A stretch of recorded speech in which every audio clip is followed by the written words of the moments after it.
Hi, I'm your host, Barbie Romero, the Director of Event Programming at MediaPost. Welcome to our Brand Insider series, Backstage Exclusive. This is your chance to ask our brand insiders what's on your mind.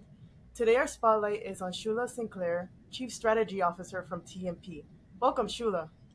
Hello, thank you for inviting me. This is going to be fun. Yeah, so you presented on the Jose Mourinho campaign, the AI Snickers campaign, and the Planning and Buying Summit. And some people had a question about how did you make him the face of it? Like, what kind of decision went into that to pick him as the face? Okay, so for those who don't know, the Snickers campaign that we at TMP developed essentially included a deep fake of a very famous soccer coach in the UK called Jose Mourinho. He's actually Portuguese. And the reason we went for him is because you don't have to like soccer to know who he is. This man calls himself the chosen one.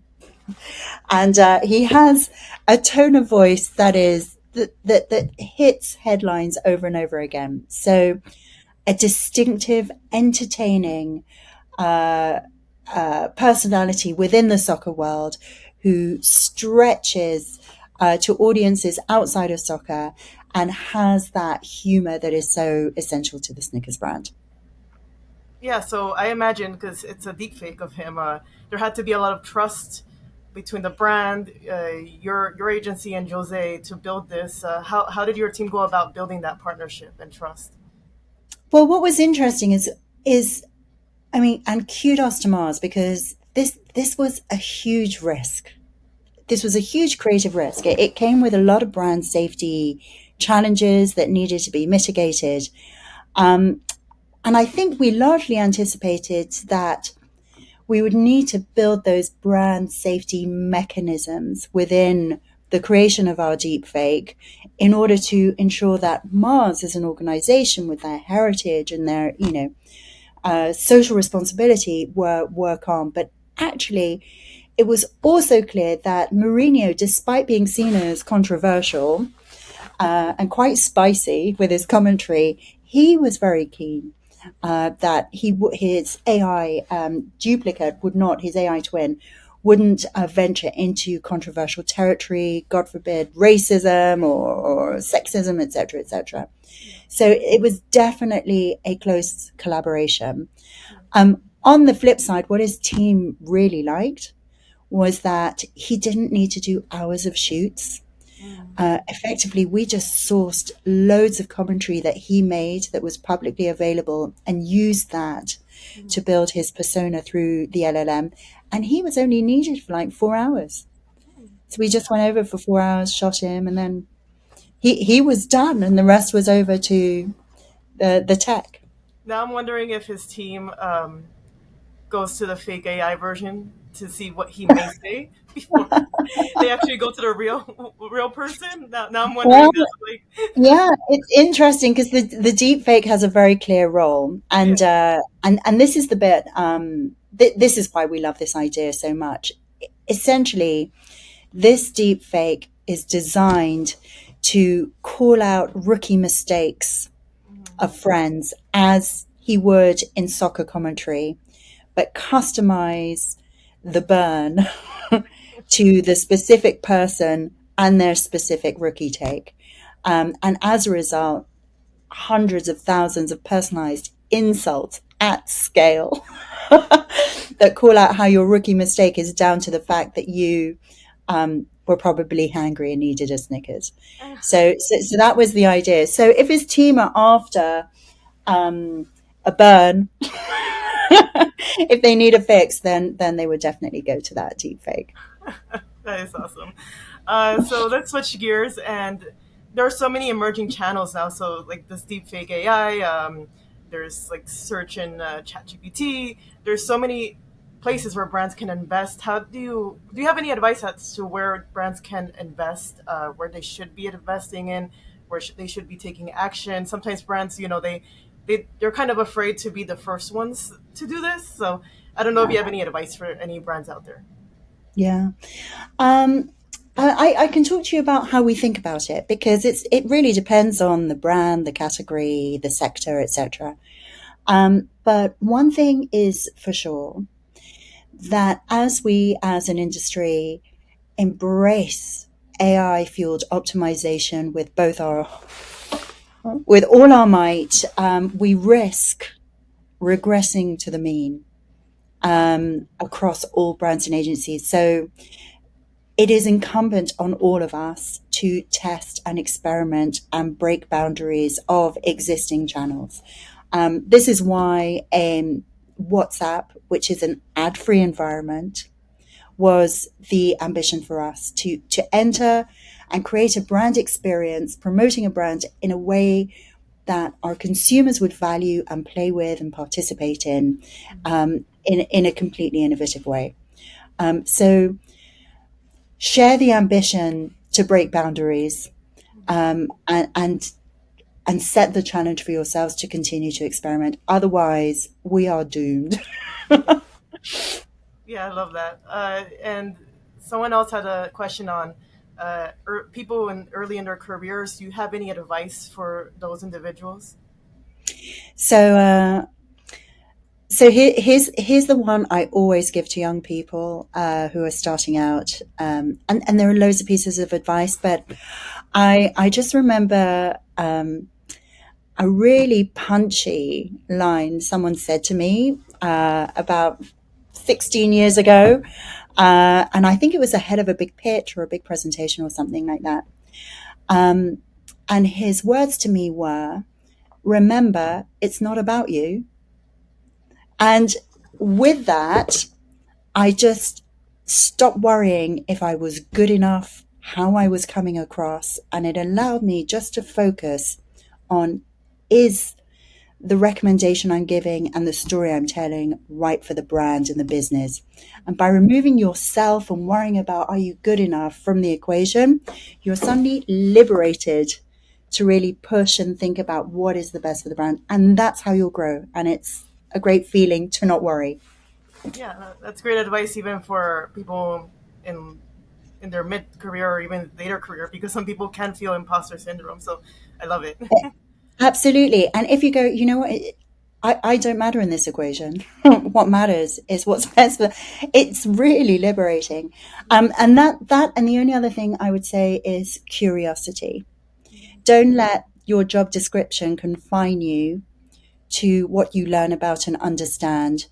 Everything you learn and accumulate through curiosity just sets you up for more opportunities and challenges as your next step. Definitely. Talking about curiosity, is there a recent campaign from another brand or yeah, a recent campaign from another brand that you may admire that you wish you were a part of? Yeah, we were talking about this yesterday. So, one of the accounts, one of the brands I work with is a cross agency team. So, media, creative, PR, social, influencer, the works, commerce, the works. And we were all going, bloody hell. The Cat's Eye Times Gap campaign over the summer, they just pulled it off in such a good way.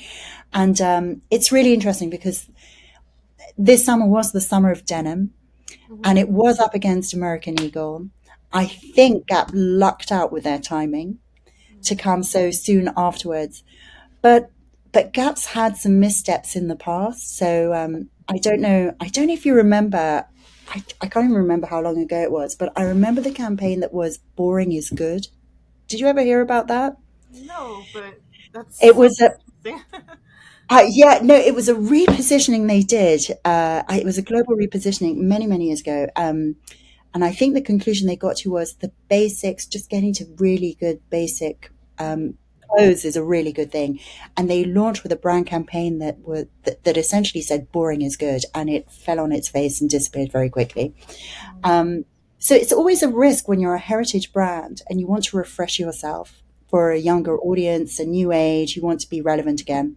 But they made all the right choices, the choreography, the casting, choosing Milkshake instead of coming up with a new song. They just nailed it. And the stickiness, the participation, the UGC, it is just so impressive. Plus, they sold out very quickly, I gather. Yeah, yeah, that's great. Interestingly enough, Gap recently said that Gen Z is going back to malls and that culture is coming back. So I thought that was pretty interesting. I actually visited my local mall a few weeks ago and I saw a lot of people. So I'm like, oh, so I don't know if it's because Gap's doing this or because as a whole Gen Z just wants to meet in person. So yeah, interesting stuff. I think that's a really happy trend, to be Yeah. honest.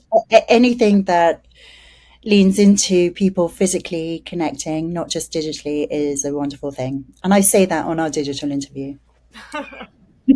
Ironic. So we're up to the part of the show where I'll ask you some rapid fire questions. Are you ready? I'm ready.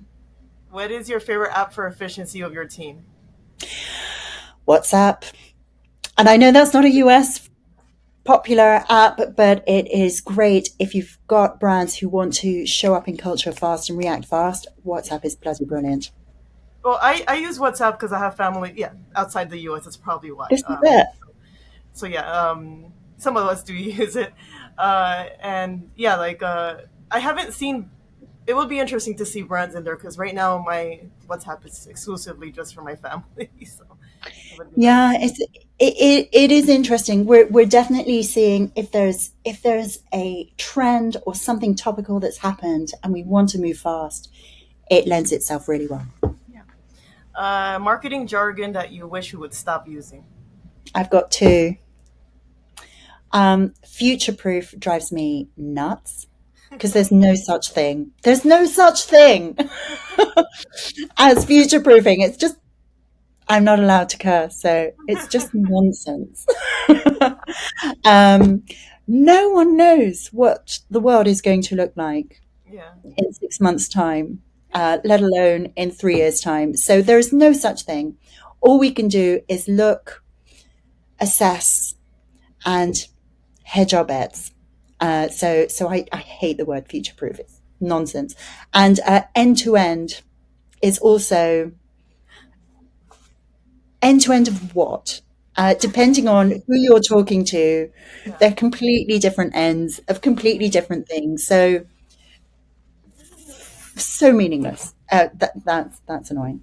Sometimes I feel like we should just sit in a room and define what these words mean across the board because sometimes, yeah, you might have one definition, some other brand might have a different definition. It's like, how do you come together? I Totally. guess you just don't use these words. And Yeah, but then who's the committee? Who decides? Who's yeah, the arbiter of what end to end should mean? I mean, yeah, yeah. Future proof, you're right about that because things change so fast that you're like, well, that's not relevant anymore. yeah, So yeah. exactly. And all right, so then the last one is your favorite show to stream right now. So, uh, I'm not like I I watch some TV. I don't watch tons. I don't watch tons. I'm more of a podcast girl myself, but I think a nice sort of steady, safe, entertaining friend Mm. is the morning show. That's always good for Uh, a laugh, and they've got a new series out now, so that's on my list to watch next. And obviously, Severance messed with my mind, so I'm looking forward to see the next series. Yeah, yeah, I love that show. It's really oh god, nuts, it's really crazy. All right, well, totally. thanks so much for joining us, Shula. This was fun, For me too. It's a pleasure. Thank you, and thank and you to the thanks. audience for tuning in. If you have any questions yourself or would like to be featured, contact me at barbie@mediapost.com. Take care. Thank you.